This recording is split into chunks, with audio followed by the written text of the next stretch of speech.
পাঁশকুড়া তৃণমূল নেতার প্রাসাদ বাড়ি। পাঁশকুড়া পঞ্চায়েত সমিতির সভাপতি রাজপ্রাসাদ বাড়ি, কোটি কোটি টাকার সম্পত্তি। তৃণমূল নেত্রীর বাড়ির সামনে বিজেপির বিক্ষোভ। পাঁশকুড়া পঞ্চায়েত সমিতির সভাপতি পম্পা সাঁতরা রাউত 2023 সালে রাজনীতিতে যোগদান।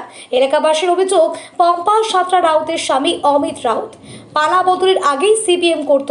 সিপিএমের পাঁশকুড়ার ব্লক সভাপতি গাড়ির চালক ছিলেন অমিত রাউত। 2011 সালে পালা বদলে পরে তৃণমূলে যোগদান করেন। 2013 সালে অমিত রাউত পাঁশকুড়া 1 নম্বর গ্রাম পঞ্চায়েতে তৃণমূলের পঞ্চায়েত সদস্য হিসেবে পঞ্চায়েত নির্বাচনে প্রতিদ্বন্দ্বিতা করলেও পরাজিত হন। তারপরেই মন্ত্রী এবং প্রভাবশালী নেতা সৌমেন মহাপাত্রের ঘনিষ্ঠ হন বলে অভিযোগ। তারপর এই রকেটের গতিতে উদ্ধার।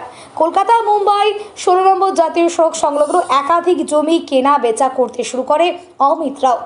সহযোগী হিসেবে দেখা যায় প্রভাবশালী নেতা মন্ত্রী তথা সৌমেন মহাপাত্রকে।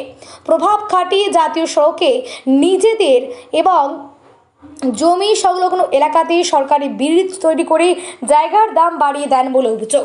সরকারি খাস জমিকে ভুয়ো কাগজপত্র বাড়িয়ে রাতারাতি বিক্রি করার অভিযোগ ওঠে অমিত রাউতের বিরুদ্ধে। তৃণমূলের প্রভাব খাটিয়ে রীতিমতো ফুলে ফেপে ওঠে অমিত। পাঁশকুড়ার মেছো গ্রামের প্রাসাদের মতো বাড়ি তৈরি করেছে।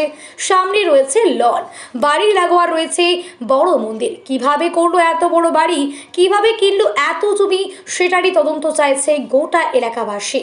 বলবেন এই বিষয় নিয়ে? শুনুন, আমরা তো দীর্ঘ কয়েক বছর পরে আমরা শাসকে এসেছি।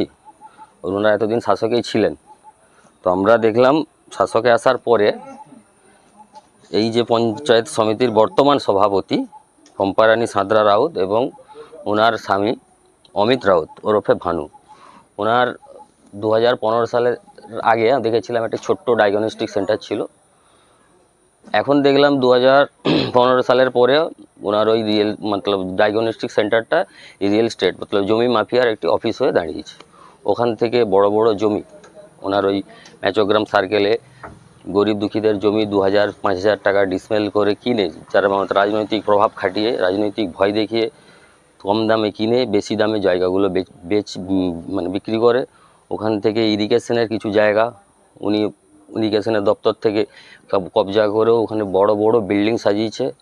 এর মধ্যে আমাদের প্রাক্তন যে মন্ত্রী, এখানে পাঁশকুড়ার মন্ত্রী মাননীয় সৌমেন মহাপাত্র সম্পূর্ণভাবে জড়িত। শুনেছি ওনার এই মুহূর্তে 5টা 10টা হাতেই সোনার আংটি ভর্তি, গলাতে প্রায় 5 থেকে 6 লাখ টাকার একটি সোনার চেন পরে ঘুরেন। আর ওনার বাড়ি প্রায় 7 থেকে 8 কোটি টাকার একটি বাড়ি বানিয়েছে রিসেন্ট, যেটা আমার সম্ভবত 5 থেকে 6 বছরের মধ্যে। ওনার এমনকি কুকুর যেখানে থাকেন, ওনার পালিত কুকুর, গৃহপালিত যে কুকুর আছে, তার রুমেও এসি লাগানো থাকে। এইসব ব্যাপার। তারপরেও আপনি ধরুন ওনার প্রায় এই মুহূর্তে 100 থেকে 110-15 কোটি টাকার প্রায় সম্পত্তি আছে ওই মেচোগ্রাম সার্কেলে। এইভাবে উনি রাজনৈতিক প্রভাব খাটিয়ে সরকারকে ধোঁয়াশা রেখে এইভাবে স্টেট বানিয়েছে।